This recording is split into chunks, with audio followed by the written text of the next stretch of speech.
was a new student to Southern Lehigh High School in Pennsylvania. Going into my junior year of high school, not knowing anyone was really rough. Everyone obviously had their friend group sorted out by then. The worst part was lunchtime, though. My school wouldn't let juniors leave for lunch, only seniors, so I had to eat in the cafeteria. I was dreading it because I knew I'd have no one to sit with, and I didn't want to force myself into a random table. When lunchtime finally came, however, I walked into the cafeteria with my tray of food looking for a place to sit. Every single table was taken. I didn't even have the option of sitting alone. But there was one table in the corner of the cafeteria with only 2 kids sitting at it. That was the least intimidating spot to sit, so I walked over and asked if I could sit there. They both looked at each other, and one of them said yeah. I noticed upon sitting down that the 2 were identical twins. They looked like they were partially of Hispanic heritage, but they didn't have accents. They honestly seemed alright. They introduced themselves as Antonio and Bruno, and they had a conversation with me. They invited me to hang out with them after school, and honestly I figured why not? I had to start off somewhere as far as making friends. I got their numbers, and after school, I went home to drop off all my stuff. Shortly after, I got a text from Bruno, telling me he and his brother were planning on hanging out. He told me to meet them around 9 that night at the nearby cemetery that was like a 10-minute walk from my house. He said there was a cool hangout spot near there. Plus, the first day of school was on a Friday, so we had off the next day. I had nothing to do, so I said, yeah, I'm down. When the time came, Bruno texted me one more time asking if I was still coming. I said, yeah, I'm gonna leave in a few, and confirmed we were meeting on the road by the cemetery. He said, yeah, so I began my walk in the dark to the cemetery.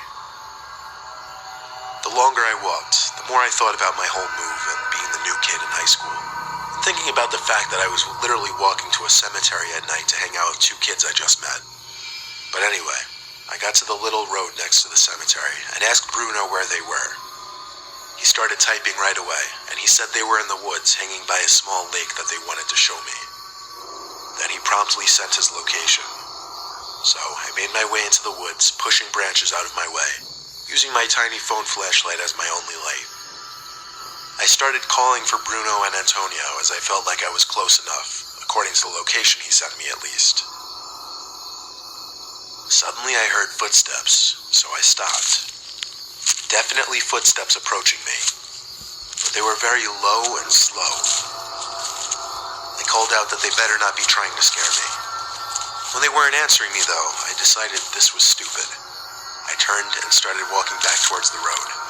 But those footsteps I mentioned earlier, they turned from quiet and slow to fast, and before I could even react, someone had their nails digging into my neck, effectively choking me.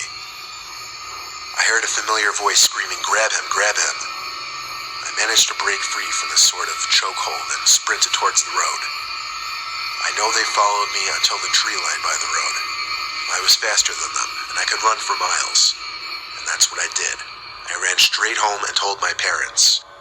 They considered calling the cops, but I thought it would be better to get pictures of the nail marks on my neck and report it to the school the next day. That's what we did. And with the help of the text that I got from Bruno, I was able to get the 2 students expelled. My parents made me block both their numbers. I didn't exactly argue with that, though. My parents wanted me to confirm that these kids didn't know where we lived, and I told them simply, not as far as I know. So anyway, one night about a week later, I woke up to my room feeling really cold. I heard the sound of wind blowing into my room, and I looked at the window to see it was slid completely open.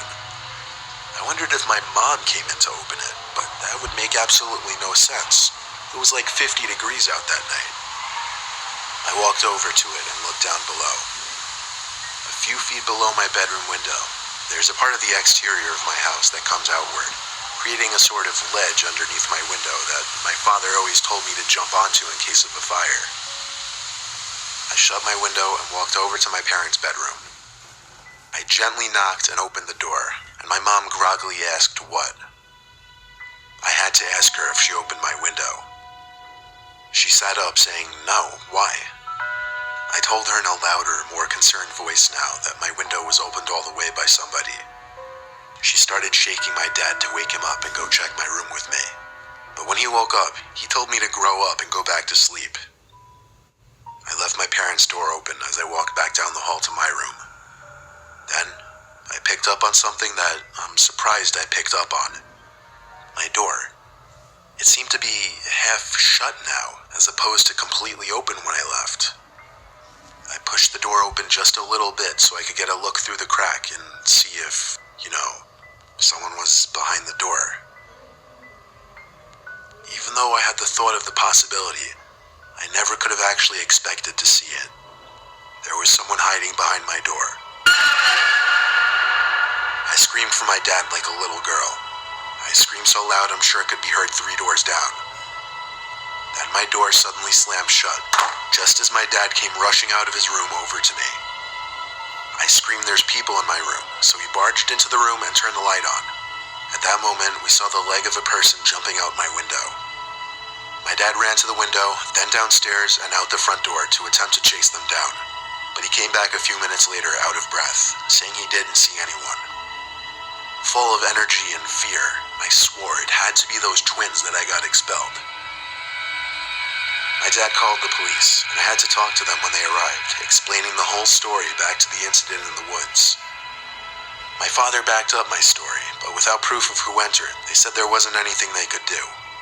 They merely ordered us to lock the doors and consider installing cameras outside. As positive I am that it was either one of or both of those twins in my room, after getting through a solid couple months of sleeping in fear, nothing to this nature ever happened again. Looking back now, I don't know why I was so willing to meet these kids in the woods at night. I should have realized in the cafeteria that day that they looked like trouble, and I should have stayed away.